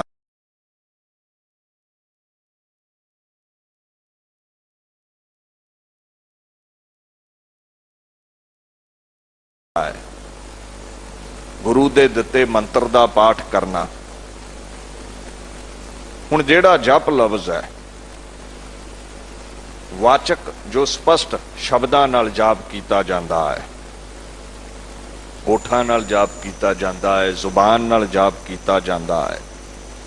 एक है मानस, एक वाचक है, एक है मानस। मानस दा भाव हुंदा जो मन दे विच चलदा है। सो किसी तरह भी जाप तुसीं करदे हो, ये तंत्र शास्त्र अनुसार मंत्रां दे कीते जाप नूं इत्थे जप नहीं आखिया। वो नहीं प्रवान। टूने टप्पे करने, मंत्र जंत्र पढ़ने, वो नहीं प्रवान। आपां जप किहड़ा करना है? एक ओंकार सतनाम गुरु की बाणी दा जाप करना है। असल विच गुरु दी बाणी दा जप ही प्रवान है। चौंकड़ा ला के उहदा नाम जपिया उही तप प्रवान है, जिहड़ा धूणियां ला के कोल बह के तन नूं ताया, तन नूं तंगी दित्ती ते रब दे नाम तो बिना होरां दे मंत्र जंत्र पढ़े, वो प्रवान नहीं। सो महाराज कहंदे ने गुरु दे हुक्म विच कीता तप प्रवान। किहड़ा तप है जी? सेवा करो। ये भी तप ही है ना, मुशक्कत कालनी है। गरीब गुरबे दी सेवा करो, गुरु दे लंगरां विच खिदमत करो, सेवा करो। किहड़ा जप प्रवान है? कि टूणियां टप्पियां वाला मंत्रां दा कहंदे नहीं, गुरु नानक दी बाणी नूं जपो, रसना दे नाल जपना करो, यही गुरां दा हुक्म है। अगे महाराज पातशाह लफ्ज वरतदे ने, आखण लगे दीन दुनिया दे मालक, सो जप तप सेवा चाकरी जो खसमै भावै। चाकर फारसी दा लफ्ज है, नौकर। गुरु दी चाकरी, गुरु दी खिदमत गुरु नूं प्रवान है। दीन दुनिया दे मालक आखण लगे, सो गुरु दे हुक्म विच जप तप कीता ही प्रवान है। आप उधरे कीता कुछ भी प्रवान नहीं हुंदा। खसम लफ्ज है, खसमै भावै। घर वाले नूं सथूल तौर ते घर वाले नूं कहने, सूक्ष्म तौर ते रब नूं। अरबी दा लफ्ज है खसम, जो समुची अजमत दा मालक है। आका मालक नानक हुक्म ना चलई, नाल खसम चलै अरदास। खैर वो जिहड़ा सारियां दा खसम परमात्मा है, उहनूं चंगे ही वो लगदे ने जिहड़े गुरु दे हुक्म विच चलदे ने। अगे महाराज कहंदे, आपे बख्शे मेल लए आपत गवावै।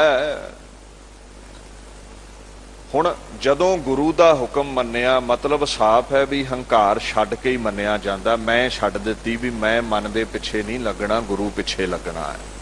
आपत गवावै, आपत आपा भाव, हंकार ओदा ही मिटदा है, आपा भाव ओदा ही मिटदा है जेड़ा गुरु दे हुक्म विच चले, जिहदे ते गुरु दी किरपा होवे। नहीं ते लख ये मैं दावा करा भी मेरे च हंकार नहीं है, ये कुफर ही है, झूठ ही है। रंचक मात्र सारियां च ही हुंदा है, कोई विरला ही है जिहड़ा चरना दी धूड़ी बनिया है। महाराज कहंदे ने, आपे बख्शे मेल लए आपत गावावै। ਜਿਹੜੇ ਉਹਦੇ ਹੀ ਚਾਕਰੀ ਕਰਦੇ ਨੇ, ਹੁਕਮ ਵਿੱਚ ਚੱਲਦੇ ਨੇ ਨਾ, ਉਹਨਾਂ ਨੂੰ ਸੀਨੇ ਨਾਲ ਲਾਉਂਦਾ ਹੈ, ਆਪਣੇ ਨਾਲ ਮੇਲਦਾ ਹੈ, ਆਪਾ ਭਾਵ ਉਹਨਾਂ ਦਾ ਦੂਰ ਕਰਕੇ, ਹੰਕਾਰ ਉਹਨਾਂ ਦਾ ਦੂਰ ਕਰਕੇ। ਕਿਉਂਕਿ ਜਿੱਥੇ ਹੰਕਾਰ ਹੈ ਉੱਥੇ ਰੱਬ ਨਹੀਂ ਜੇ ਮਿਲਦਾ। ਜਿਨ੍ਹਾਂ ਨੇ ਆਪਾ ਭਾਵ ਗਵਾਇਆ, ਮੈਂ ਛੱਡ ਦਿੱਤੀ, ਤੇਰਾ ਤੇਰਾ ਕਰ ਉੱਠੇ, ਉਹਨਾਂ ਨੂੰ ਪਰਮਾਤਮਾ ਸੀਨੇ ਨਾਲ ਲਾਉਂਦਾ ਹੈ। ਬਖਸ਼ ਲਫ਼ਜ਼ ਫਾਰਸੀ ਦਾ ਹੈ, ਬਖਸ਼ ਦਾ ਭਾਵ ਹੁੰਦਾ ਹਿੱਸਾ, ਭਾਗ, ਬਖਸ਼ਿਸ਼ ਕਰਨਾ। ਉਹਨਾਂ ਦੇ ਉੱਤੇ ਕਿਰਪਾ ਕਰ ਦਿੰਦਾ ਹੈ। ਦਾਤ ਉਹਨਾਂ ਦੀ ਝੋਲੀ ਪੈਂਦੀ ਹੈ। ਕਿਹੜੀ ਦਾਤ ਦੀ? ਰੱਬ ਦੀ ਪ੍ਰਾਪਤੀ ਦੀ।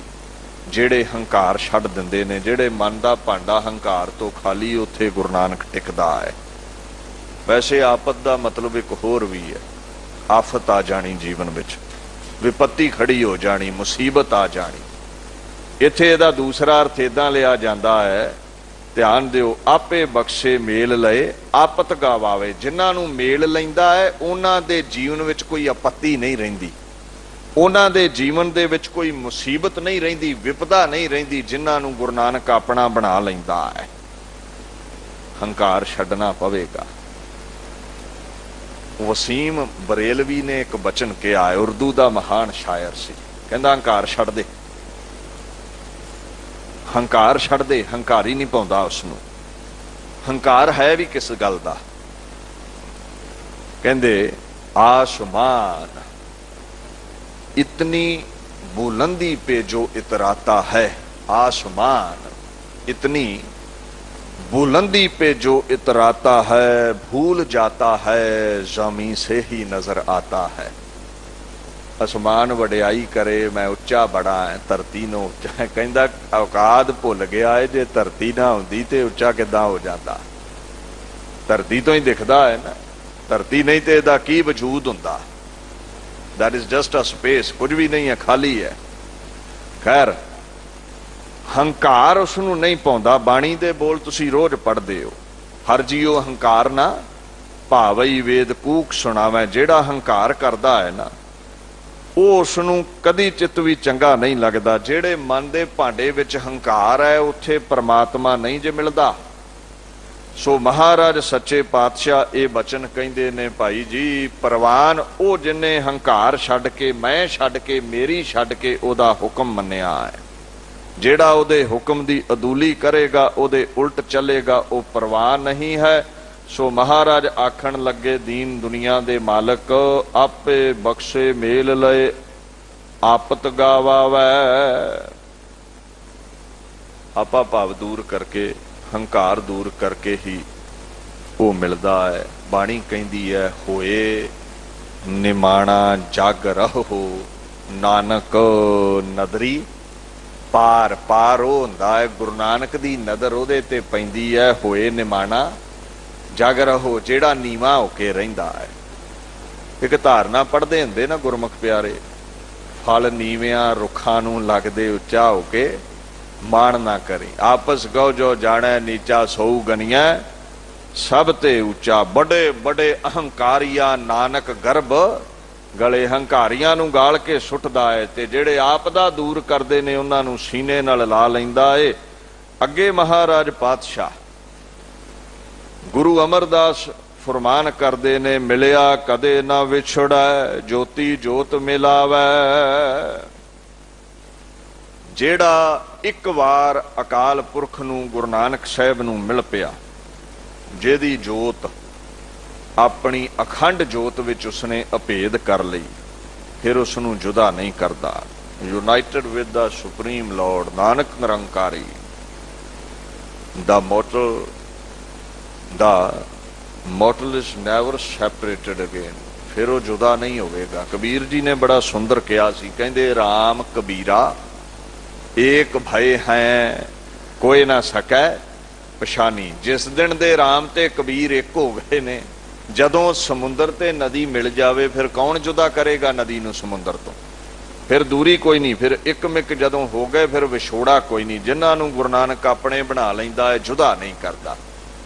ਅੰਤਲਾ ਸਮਾਂ ਸੀ ਖੁਰਮ ਦਰਿਆ ਦੇ ਕੰਢੇ ਭਾਈ ਮਰਦਾਨਾ ਜੀ ਦਾ, ਤੇ ਗੁਰੂ ਨਾਨਕ ਸਾਹਿਬ ਸਹਿ ਸੁਭਾ ਕਹਿੰਦੇ, ਭਾਈ ਮਰਦਾਨਾ ਜੀ ਸਾਰੀ ਉਮਰ ਆ 550 ਸਾਲਾ ਮਨਾਇਆ ਨਾ, ਸਮੁੱਚੀ ਲੋਕਾਈ ਨੇ, ਸਿੱਖਾਂ ਗੈਰ ਸਿੱਖਾਂ ਨੇ, प्रगट भई सगले जुग अंतर गुरु नानक की वडियाई। समुची कायनात ने मनाया है। श्रोमणी कमेटी वालों, दिल्ली कमेटी वालों, जितने भी गुरधाम ने, हर गुरधाम दियां सेवा विच लगियां होइयां कमेटियां ने, प्रबंधक जना ने सिख संगत के सहयोग नाल बड़े जाहो जलाल नाल ये दिहाड़े मनाए ने, और गैर सिखां भी मनाए ने, हिंदू मुसलमान ने भी मनाए ने, क्योंकि वह जगत गुरु है, सब ते वड्डा सतगुरु नानक जिन कल राखी मेरी। भाई मरदाना जी, तुहाडा अंत समा आ गया, मंगो की मंगदे हो? तुसीं मुसलमानां घर पैदा होए, तुहाडी याद विच कोई मसीत बना दईए, तुहाडी याद च कोई मंदिर बना दईए, तुसीं मेरे सिख बन गए, तुहाडी याद विच कोई धर्मशाला बना दईए। ते बाबा मरदाना कहंदा है, गुरु नानक हड्ड मास दी कैद चों कढ के हुण इटां दी कैद च पाउण लगा है। नहीं कुछ ना कुछ ते मंगना पवेगा, नाल रहे हो सारी उम्र। ते बाबा मरदाना कहंदा भी जिद्दां जिउंदियां जी पाक चरना दी कदम बोसी बख्शी, जुदा नहीं कीता, मोए दी जोत भी अपने निर्गुण स्वरूप च भेद कर ला, जुदा ना करी। ते बाबा नानक कहंदा, लै भाई मरदानिया, मैं 11वें जामे विच शब्द स्वरूप बनना है। वाहो वाहो बाणी निरंकार है, शब्द अमर है, मैं शब्द बन के अमर हाँ। आए भाई मरदाने, जदों मैं शब्द दे आकार विच आ गया, शब्द दे स्वरूप विच आ गया, जदों पोथी परमेश्वर का थान बन गया, जा मैं सदीवी शब्द बन के दुनिया ते गूंजांगा, ते तू सदीवी राग बन के मेरे नाल ही गूंजिया करेगा। अज भी जदों गुरु ग्रंथ साहिब दा शब्द पढ़दे हो ते रागी राग वजाउंदे ने, मरदाना राग बनया होया है ते गुरु नानक शब्द बनया होया है। वो खसम अमर है, ओदा चाकर अमर हो गया। नाम रहियो साधु रहियो, रहियो गुरगो बिंद। गुरु ग्रंथ साहिब पातशाह दे पाक बोल ने ध्यान दे सिखा, मिलिया कदे ना विछड़ा ज्योति जोत मिलावे। भाई मरदाना सदीवी राग बना के शब्द ने अपने नाल मिला लिया गुरु नानक ने, ना उदों ही जुदा कीता, ना रहिंदी दुनिया तक ही जुदा हुंदा है सेवक। ऐसी बख्शिश है उहदी। अगे आखण लगे, नानक गुर प्रसादी सो बुझ सी जिस आप बुझावै। हंकारियां नूं जोत विच अभेद करदा है, अपना हिस्सा बनाउंदा है, कदे जुदा नहीं करदा। ये कौन बुझ सकदा है? कहंदे नानक गुर प्रसादी सो बुझ सी। गुरु दी किरपा, गुरु दे प्रसाद नाल ये समझ आउंदी है, जिस आप बुझावे, जिहदे ते आप किरपा करे, जिन्हां दे आप जहन च बिठावे भी हंकारी उहनूं चंगे नहीं लगदे, निमरतावान ही अपने विच ओह अभेद करदा है। जिन्हों आप ये नहीं समझ बख्शे ना, उही हंकार तो बच सकदा है, नहीं ते नहीं। प्रसादी दा मतलब किरपा, रहम, दयालता।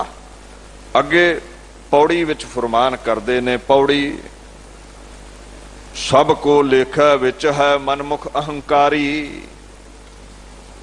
दुनिया सारी ओदे हुक्म विच है, चंगे मंदे कर्म साधे ओदे हुक्म विच ने। लेख की है? मजमून, नसीब, भाग, प्रालब्ध, हिसाब, गिणती, जो लिखिया जा चुकिया है। प्रालब्ध पिछले कर्म, ये नहीं भी पिछला कला ही जन्म है, आ घंटा पहला की कीता जे, चंगा जा माड़ा, ये भी लिखिया गया। सारा कुछ लेखे विच है, तां ही लफ्ज वरतिया है, लेखा कदे ना छूटी है। खिन खिन भूलन हार, जिन्ना भी कुछ पिछे कीता है, ज्यादा आपां गलती करते हैं, चंगा बहुत घट कोई विरला ही इंसान करता है। सो याद रखियो, उन्हां कीते कर्मां अनुसार आउण वाला समा, आउण वाले हालात बनते हैं। वेखो कटहरे दे विच की फैसला हुंदा, जिद्दां दा कर्म कीता उदां दी सज़ा हुंदी ना। जो कर चुके हैं उहदे अनुसार, उहदे अकॉर्डिंग प्रालब्ध बनदी है, कर्म बनते हैं। याद रखियो, कहंदे ऑल आर हैल्ड अकाउंटेबल, सारे उहदे हुक्म दे विच ने, सारे उहदे हुक्म दे विच ने, कोई हुक्म तो बाहर नहीं। पौड़ी सब को लेखा विच है मनमुख अहंकारी। पर मनमुख बंदा मन दे पिछे लगदा है, गुरु ते कहंदा लेखे च है, ਉਹ ਗੁਰਮੁਖ ਤੇ ਹੈ ਨਹੀਂ, ਗੁਰੂ ਵੱਲ ਤੇ ਮੁਖ ਕੀਤਾ ਨਹੀਂ, ਮਨ ਦੇ ਪਿੱਛੇ ਲੱਗਦਾ ਉਹਨੇ ਦਾਵਾ ਕਰ ਦਿੱਤਾ, ਨਹੀਂ ਜੀ ਲੇਖੇ ਵਿੱਚ ਕੁਝ ਨਹੀਂ ਹੈ। ਕਹਿੰਦੇ ਇਹੀ ਉਹਦਾ ਅਹੰਕਾਰ ਹੈ, ਮਨਮੁਖ ਅਹੰਕਾਰੀ। ਇਹ ਅਹੰਕਾਰ ਹੈ ਵੀ ਉਹ ਮੰਨ ਨਹੀਂ ਰਿਹਾ ਗੁਰੂ ਦੀ। ਗੁਰੂ ਤੇ ਕਹਿ ਰਿਹਾ ਲੇਖੇ 'ਚ ਹੈ, ਤੇ ਅਹੰਕਾਰੀ ਕਹਿ ਰਿਹਾ ਨਾ ਜੀ ਨਾ, ਸਭ ਕੁਝ ਆਪਣੇ ਹੱਥ ਵਿੱਚ ਹੀ ਹੈ। ਤੂੰ ਬਾਣੀ ਧਿਆਨ ਨਾਲ ਪੜ੍ਹੀ ਨਹੀਂ। ਕਹਿੰਦੇ ਜੈਸੀ ਕਲਮ ਬੁੜੀ ਹੈ ਮਸਤਕ, ਤੈਸੀ ਜੀੜ ਹੈ ਪਾਸ। ਜੋ ਲਿਖਿਆ ਗਿਆ ਹੈ, S God's pen has written on your forehead, ਜੋ ਲੇਖ ਖੁਦਾ ਦੇ ਪੈਨ ਨੇ ਲਿਖ ਦਿੱਤੇ ਨੇ ਉਹੀ ਚੱਲਣੇ ਨੇ, ਉਹਨਾਂ ਅਨੁਸਾਰ ਚੱਲਣਾ ਪੈਂਦਾ ਹੈ। ਤੁਸੀਂ ਰੋਜ਼ ਪੜ੍ਹਦੇ ਹੋ, ਜਿਉਂ ਜਿਉਂ ਕਿਰਤ ਚਲਾਏ ਤਿਉਂ ਚੱਲੀਐ, ਤਬ ਗੁਣ ਨਾਹੀ ਅੰਤ ਹਰੇ। ਜਿਉਂ ਜਿਉਂ ਕਿਰਤ ਚਲਾਏ ਤਿਉਂ ਚੱਲੀਐ, ਜਿੱਦਾਂ ਉਹ ਚਲਾਉਂਦਾ ਹੈ, ਚੰਗਾ ਜਾਂ ਮੰਦਾ। ਹੁਣ ਤੁਸੀਂ ਮੈਨੂੰ ਪੁੱਛੋਗੇ ਵੀ ਮੰਦੇ ਵੀ ਉਹਦੇ ਹੁਕਮ ਵਿੱਚ ਨੇ, ਮੇਰੇ ਕੋਲ ਇਹੀ ਜਵਾਬ ਹੈ, ਜਿਉਂ ਜਿਉਂ ਕਿਰਤ ਚਲਾਏ ਤਿਉਂ ਚੱਲੀਐ, ਉਹੀ ਚਲਾ ਰਿਹਾ ਹੈ। ਵਾਸ਼ਨਾ ਅਨੁਸਾਰ ਚੰਗੇ ਮੰਦੇ ਕਰਮ ਦੋਵੇਂ ਉਹਦੇ ਹੁਕਮ ਵਿੱਚ ਨੇ। ਬਾਣੀ ਦਾ ਫਰਮਾਨ ਹੈ, ਹੁਕਮੀ ਹੋਵਨ ਜੀ ਹੁਕਮ ਮਿਲੈ ਵਡਿਆਈ, ਹੁਕਮੀ ਉੱਤਮ ਨੀਚ, ਹੁਕਮ ਲਿਖ ਦੁੱਖ ਸੁਖ ਪਾਹੀਐ, ਇੱਕ ਨਾ ਹੁਕਮੀ ਬਖਸ਼ੀਸ। ਇੱਕ ਹੁਕਮੀ ਸਦਾ ਚੰਗਾ ਮੰਦਾ ਉੱਚਾ ਨੀਵਾਂ, ਮਾਇਆ ਕੰਗਾਲਤਾ ਨਿਰਦਨਤਾ ਸਰਦਨਤਾ ਸਾਰੀ ਉਹਦੇ ਹੁਕਮ ਦੇ ਵਿੱਚ ਹੈ। ਕੋਈ ਵਡਿਆਈ ਖੱਟ ਰਿਹਾ ਹੈ, ਕੋਈ ਉਹਦੇ ਹੁਕਮ 'ਚ ਲਾਹਨਤਾਂ ਖੱਟ ਰਿਹਾ ਹੈ। ਮੁੱਕਦੀ ਗੱਲ ਹੈ, ਹੁਕਮ ਹੈ ਅੰਦਰ ਸਭ ਕੋ ਬਾਹਰ ਹੁਕਮ ਨਾ ਕੋਏ, ਹੁਕਮੀ ਹੋਵਣ ਆਕਾਰ ਹੁਕਮ ਨਾ ਕਹਿਆ। ਇਹ ਕਿੱਦਾਂ ਚਲਾਉਂਦਾ ਸਾਰਿਆਂ ਨੂੰ ਹੁਕਮ 'ਚ? ਗੁਰੂ ਨਾਨਕ ਸਾਹਿਬ ਕਹਿੰਦੇ ਕੋਈ ਨਹੀਂ ਜਾਣਦਾ, ਹੁਕਮ ਨਾ ਕਹਿਆ। ਇਹ ਅਸਲ ਵਿੱਚ ਕੋਈ ਨਹੀਂ ਜਾਣਦਾ। ਹਿਸ ਕਮਾਂਡ ਕੈਨੋਟ ਬੀ ਡਿਸਕ੍ਰਾਈਬਡ। ਖੈਰ ਹੈ ਸਭ ਕੁਝ ਉਹਦੇ ਹੁਕਮ ਦੇ ਵਿੱਚ, ਪਰ ਮਨਮੁਖ ਕਹਿੰਦਾ ਮੈਂ ਕਰਦਾ। ਇਹੀ ਹੰਕਾਰ ਹੈ, ਤੇ ਜਿੱਥੇ ਹੰਕਾਰ ਹੈ ਉੱਥੇ ਬਾਬਾ ਨਾਨਕ ਨਹੀਂ ਜੇ ਹੁੰਦਾ। ਹਰ ਜੀਓ ਹੰਕਾਰ ਨਾ ਭਾਵੇ, ਇਸ ਗੱਲ ਨੂੰ ਸਮਝ ਲਿਓ। ਅਹੰਗ ਹੋਵੇ ਉੱਥੇ ਰੱਬ ਨਹੀਂ ਹੁੰਦਾ। ਅੱਗੇ ਕਹਿੰਦੇ ਨੇ ਹਰ ਨਾਮ ਕਦੇ ਨਾ ਚੇਤਈ, ਜਮਕਾਲ ਸਿਰ ਮਾਰੀ। ਹੰਕਾਰੀ ਨੂੰ ਜਮਕਾਲ ਮਾਰਦਾ ਹੈ। ਜਿਹੜਾ ਹੰਕਾਰੀ ਹੈ ਨਾ, ਮੈਂ ਮੇਰੇ 'ਚ ਪਿਆ, ਉਹ ਮੈਂ ਹੀ ਕਰੀ ਜਾਂਦਾ। ਗੁਰੂ ਨਾਨਕ ਦਾ ਨਾਮ ਕਦੋਂ ਲਵੇਗਾ? ਤੂੰ ਕਰਨ ਲਈ ਉਹਦੇ ਕੋਲ ਸਮਾਂ ਨਹੀਂ।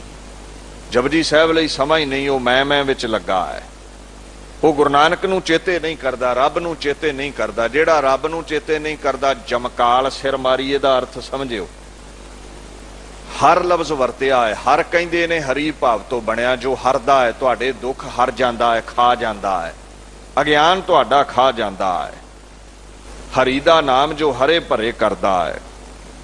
ਚੇਤਈ, ਚੇਤੇ ਕਰਨਾ, ਯਾਦ ਕਰਨਾ, ਦਾਨਾਈ, ਸਮਝ ਰੱਖਣੀ, ਕਦੇ ਨਹੀਂ ਚੇਤੇ ਕਰਦਾ ਉਹ। ਜਮ ਕਾਲ ਕਹਿੰਦੇ ਨੇ ਦੋ ਕਾਲ ਨੂੰ। ਦੋ ਕਾਲ ਕੀ ਹੈ? ਇੱਕ ਜੰਮਣ ਦਾ, ਇੱਕ ਮਰਨ ਦਾ। ਜਿਹੜਾ ਹੰਕਾਰੀ ਹੈ ਉਹ ਜਮਕਾਲ ਦੀ ਮਾਰ ਹੇਠ ਆ ਗਿਆ। ਸਿੱਧਾ ਭਾਵ ਇਹ ਜਮਾਂ ਦੇ ਡੰਡੇ ਖਾਂਦਾ ਹੈ। ਜਮ ਕਾ ਡੰਡ ਮੂੰਡ ਮਹਿ ਲਾਗੇ, ਮੈਸੇਂਜਰ ਆਫ ਡੈਥ, ਉਹਦੀਆਂ ਡਾਂਗਾਂ ਖਾਂਦਾ ਹੈ। ਦੂਸਰਾ ਜਮ ਕਾਲ, ਦੋ ਕਾਲ, ਜੰਮਣ ਤੇ ਮਰਨਾ। ਜਿਹੜਾ ਹੰਕਾਰੀ ਹੈ ਨਾਮ ਨਹੀਂ ਚੇਤੇ ਕਰਦਾ, ਕਈ ਜਨਮ ਭਏ ਕੀਟ ਪਤੰਗਾ, ਕਈ ਜਨਮ ਗਜਮੀਨ ਕਰੰਗਾ। ਉਹ ਜਮਕਾਲ ਦੇ ਅਧੀਨ ਹੈ, ਜੰਮਣ ਤੇ ਮਰਨ ਵਿੱਚ ਹੀ ਪਿਆ ਰਹਿੰਦਾ ਹੈ, ਖੂਹ ਦੀ ਟਿੰਡ ਵਾਂਗੂ ਘੁੰਮਦਾ ਰਹਿੰਦਾ ਹੈ। ਅੱਗੇ ਮਹਾਰਾਜ ਆਖਣ ਲੱਗੇ, ਪਾਪ ਵਿਕਾਰ ਮਨੂਰ ਸਭ ਲੱਦੇ ਬਹੁ ਭਾਰੀ। ਦੀਨ ਦੁਨੀਆ ਦੇ ਮਾਲਕ ਦੇ ਇਹ ਪਾਕ ਬੋਲ ਨੇ। ਗੁਰੂ ਨਾਨਕ ਸਾਹਿਬ, ਗੁਰੂ ਅਮਰਦਾਸ ਪਾਤਸ਼ਾਹ ਦੇ ਗਲੂਏ ਦੇ ਪਾਕ ਬੋਲ ਨੇ। ਕਹਿੰਦੇ ਉਹ ਬੰਦਾ ਪਾਪ ਵਿਕਾਰ ਮਨੂਰ ਸਭ ਲੱਦੇ ਬਹੁ ਭਾਰੀ, ਜਿਹੜਾ ਨਾਮ ਨਹੀਂ ਚੇਤਦਾ, ਪਾਪਾਂ ਦੇ ਵਿਕਾਰਾਂ ਦੇ ਮੰਦੇ ਕਰਮਾਂ ਦੇ ਵਿੱਚ ਗਲਤਾਨ ਹੋਇਆ, ਪਤਾ ਕੀ ਬਣ ਜਾਂਦਾ? ਮਨੂਰ। ਮਨੂਰ ਕਹਿੰਦੇ ਨੇ ਲੋਹੇ ਦੀ ਮੈਲ ਨੂੰ। ਲੋਹਾ ਬਾਹਰ ਪਿਆ ਹੋਵੇ, ਜੰਗਾਲ ਲੱਗਦਾ, ਫਿਰ ਰੇਗ ਮਾਰ ਮਾਰ ਕੇ ਲਾਉਂਦੇ ਹੋ ਨਾ, ਉਹ ਜਿਹੜੀ ਮੈਲ ਹੈ ਉਹਦਾ ਕੋਈ ਮੁੱਲ ਨਹੀਂ ਹੁੰਦਾ। ਲੋਹੇ ਦਾ ਤੇ ਮੁੱਲ ਹੈ, ਮਨੂਰ ਦਾ ਮੁੱਲ ਨਹੀਂ। ਨਾ ਘਰ ਦਾ ਨਾ ਘਾਟ ਦਾ ਬੰਦਾ ਜਿਹੜਾ ਨਾਮ ਨਹੀਂ ਜਪਦਾ, ਉਹ ਪਾਪਾਂ ਵਿੱਚ ਗਲਤਾਨ ਹੈ, ਬੁਰੇ ਕਰਮ ਕਰਦਾ ਹੈ, ਪਾਪ ਕਰਦਾ ਹੈ। ਉਹ ਬੰਦਾ ਵਿਕਾਰੀ ਹੈ, ਕਾਮ ਕ੍ਰੋਧ ਵਿੱਚ ਲੱਗਾ ਰਹਿੰਦਾ। ਜਿਹਨੂੰ ਗੁਰੂ ਨਾਨਕ ਦੇ ਨਾਮ ਚੋਂ ਰਸਨਾ ਆਇਆ, ਉਹਨੂੰ ਸੰਸਾਰ ਚੋਂ ਆਇਆ, ਪਾਪਾਂ ਚੋਂ ਆਇਆ, ਬੁਰੇ ਕਰਮ ਕਰਦਾ ਹੈ। ਜਿਹੜਾ ਵਿਕਾਰੀ ਹੋ ਜਾਂਦਾ ਹੈ, ਕਾਮ ਕ੍ਰੋਧ ਵਿੱਚ ਡੁੱਬ ਜਾਂਦਾ ਹੈ, ਉਹਨੂੰ ਜਮ ਮਾਰਦਾ ਹੈ। ਮਹਾਰਾਜ ਦੀਨ ਦੁਨੀਆ ਦੇ ਮਾਲਕ ਇਹੀ ਗੱਲ ਕਹਿੰਦੇ ਨੇ। ਯਾਦ ਰੱਖਿਓ, ਮਨੂਰ ਦਾ ਕੋਈ ਮੁੱਲ ਨਹੀਂ ਹੁੰਦਾ, ਉਹ ਮਨੂਰ ਬਣ ਜਾਂਦਾ ਹੈ। ਅੱਗੇ ਆਖਣ ਲੱਗੇ ਮਾਰਗ ਬਿਖਮ ਡਰਾਵਣਾ ਕਿਉਂ ਤਰੀਆ ਤਾਰੀ। ਹੁਣ ਕਾਮ ਕ੍ਰੋਧ ਦੀ ਦਲਦਲ ਹੈ, ਇਹ ਸੰਸਾਰ ਸਾਗਰ ਦੁੱਖਾਂ ਦਾ ਸਾਗਰ ਹੈ, ਜ਼ਰੇ ਜ਼ਰੇ ਤੇ ਤਿਲਕਣ ਹੈ। ਅਸੀਂ ਤਿਲਕ ਨਾ ਜਾਈਏ ਮਹਾਰਾਜ। ਬਿਖਮ ਰਸਤਾ ਬੜਾ ਕਠਿਨ ਹੈ, ਡਰਾਉਣਾ ਰਸਤਾ ਹੈ। ਬਿਖਮ ਵੱਧ ਘੱਟ ਰਸਤਾ ਹੈ, ਉੱਚਾ ਨੀਵਾਂ ਰਸਤਾ ਹੈ, ਔਖਾ ਰਸਤਾ ਹੈ। ਰਸਤੇ 'ਚ ਵਿੱਥ ਬੜੀ ਹੈ, ਲੋਕ ਤੋਂ ਪਰਲੋਕ ਤੱਕ ਜਾਣਾ ਵਿੱਚ ਤਿਲਕਣ ਬੜੀ ਹੈ। ਦੁੱਖ ਬੜੇ ਨੇ, ਵਿਕਾਰ ਬੜੇ ਨੇ, ਮਾਇਆ ਨੇ ਬੜੇ ਚੋਗ ਖਿਲਾਰੇ ਹੋਏ ਨੇ। ਬਚੀਏ ਕਿੱਦਾਂ ਜੀ? ਕਹਿੰਦੇ ਸਾਧ ਸੰਗਤ ਕੈ ਅੰਚਲ ਲਾਵਹੋ ਬਿਖਮ ਨਦੀ ਜਾਏ। ਤਰਨੀ ਗੁਰੂ ਕੀ ਸੰਗਤ ਵਿੱਚ ਆ ਕੇ ਨਾਮ ਜਪਿਆ ਕਰ। ਨਾਮ ਦਾ ਹੀ ਜਹਾਜ਼ ਹੈ, ਵਾਹਿਗੁਰੂ ਨਾਮ ਜਹਾਜ਼ ਹੈ, ਚੜੇ ਸੋਤਰੇ। ਇਹ ਦੁੱਖਾਂ ਦੇ ਸਾਗਰ ਤੋਂ ਪਾਰ ਲਾਉਂਦਾ ਹੈ। ਅਖੀਰਲੇ ਪਾਕ ਬੋਲ ਨੇ ਇਸ 27ਵੀਂ ਪੌੜੀ ਦੇ, ਨਾਨਕ ਗੁਰ ਰਾਖੇ ਸੇ ਉਬਰੇ ਹਰ ਨਾਮ ਉਧਾਰੀ। ਗੁਰੂ ਨਾਨਕ ਨੇ ਜਿਨ੍ਹਾਂ ਨੂੰ ਰੱਖਣਾ ਹੈ ਉਹੀ ਸੰਸਾਰ ਸਾਗਰ ਤੋਂ ਪਾਰ ਲੱਗਦੇ ਨੇ। ਜਿਨ੍ਹਾਂ ਗੁਰੂ ਨਾਨਕ ਪਾਤਸ਼ਾਹ ਦੇ ਚਰਨ ਪਕੜ ਲਏ ਉਹੀ ਸੰਸਾਰ ਸਾਗਰ ਚੋਂ ਉੱਭਰਦੇ ਨੇ। ਉਹਨਾਂ ਦਾ ਹੀ ਉਧਾਰ ਹੁੰਦਾ ਹੈ। ਉਹੀ ਲਹਿਰਾਂ ਦੇ ਵਿੱਚੋਂ, ਵਿਕਾਰਾਂ ਦੀਆਂ, ਤ੍ਰਿਸ਼ਨਾ ਦੀਆਂ ਲਹਿਰਾਂ ਦੇ ਵਿੱਚੋਂ ਪਾਰ ਲੰਘਦੇ ਨੇ। ਜਿਨ੍ਹਾਂ ਗੁਰੂ ਨਾਨਕ ਦੇ ਨਾਮ ਦਾ, ਅਕਾਲ ਪੁਰਖ ਦੇ ਨਾਮ ਦਾ ਆਸਰਾ ਤੱਕਿਆ ਹੈ। ਆ ਗੁਰੂ ਨਾਨਕ ਦੇ ਚਰਨਾਂ ਵਿੱਚ ਆ, ਭਵ ਸਾਗਰ ਤੋਂ ਫੇਰ ਹੀ ਪਾਰ ਹੋਇਆ ਜਾ ਸਕਦਾ ਹੈ। ਬਾਬੇ ਤਾਰੇ ਚਾਰ ਚੱਕ, ਨੌਖੰਡ ਪ੍ਰਿਥਵੀ ਸੱਚਾ ਧੋਆ, ਗੁਰਮੁਖ ਕਲ ਵਿੱਚ ਪ੍ਰਗਟ ਹੋਆ। ਗੁਰੂ ਨਾਨਕ ਹੀ ਚੌਹਾਂ ਚੱਕਾਂ ਨੂੰ, ਚੌਹਾਂ ਦਿਸ਼ਾਵਾਂ ਨੂੰ, ਨੌਵਾਂ ਖੰਡਾਂ ਨੂੰ ਤਾਰਨ ਵਾਲਾ ਹੈ। ਸਭ ਤੇ ਵੱਡਾ ਸਤਿਗੁਰ ਨਾਨਕ ਜਿਨ ਕਲ ਰਾਖੀ ਮੇਰੀ। ਗੁਰੂ ਨਾਨਕ ਹੀ ਪਾਰ ਉਤਾਰਾ ਕਰਨ ਵਾਲਾ ਹੈ। ਗੁਰੂ ਨਾਨਕ ਜਿਨ ਸੁਣਿਆ ਪੇਖਿਆ ਸੇ ਫਿਰ ਗਰਬਾਸ ਨਾ ਭਰਿਆ ਰੇ। ਆਓ ਗੁਰ ਸ਼ਬਦ ਦੇ, ਗੁਰੂ ਨਾਨਕ ਦੇ ਲੜ ਲੱਗੀਏ। ਇੱਥੇ 27 ਪੌੜੀਆਂ ਦੀ ਵਿਆਖਿਆ ਦੀ ਸਮਾਪਤੀ ਹੈ ਜੀ। ਆਪ ਸੰਗਤ ਨੇ ਖਿਮਾ ਕਰ ਦੇਣੀ, ਬੇਅੰਤ ਤਰੁੱਟੀਆਂ ਵਿਚਾਰ ਕਰਦਿਆਂ ਰਹਿ ਜਾਂਦੀਆਂ ਨੇ। ਵਾਹਿਗੁਰੂ ਜੀ ਕਾ ਖਾਲਸਾ, ਵਾਹਿਗੁਰੂ ਜੀ ਕੀ ਫਤਿਹ।